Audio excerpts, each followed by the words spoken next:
I want to tell you one story. And the story came from the early 1950s. A woman named Wanda Ruth Lunsford. She was a scientist in New York City, and she published one paper, which turned out to be her only paper in science. It was actually pushed out of science. What she did was she took an old rat and a young rat, she put them to sleep, and she tied their skin together. So after about a day or so, their blood supplies joined. Well, several weeks later, she looked, in that old rat, there were new neurons growing in the brain, the heart beat stronger, and the muscles were bigger.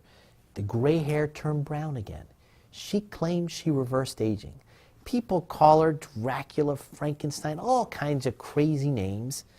Well, earlier this year, 3 separate laboratories at Harvard, Stanford, University of California, San Francisco repeated the experiment, and it worked. And what they showed is at age 25, in you and I, our stem cells go to sleep and get turned off. And proteins from young mice, in this case, or young humans, can turn them back on again.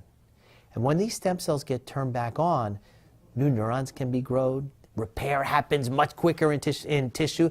We all see, right, our child breaks his leg. He or she are back walking again in a couple weeks. You don't even know what happened. Your grandmother breaks her leg, and it hits her quality of life the rest of her life.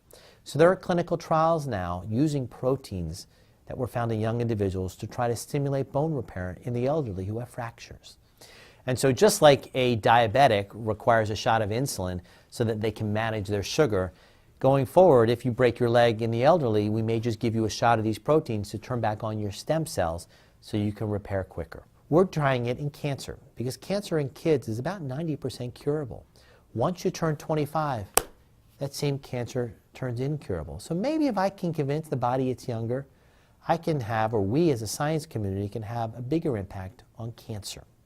So I leave you with that bit of hope that aging is something that may be able to be reversed. And not so we can live till 150, but so that we can all live until our 9th or 10th decade without there being a decrease in quality in those last decades.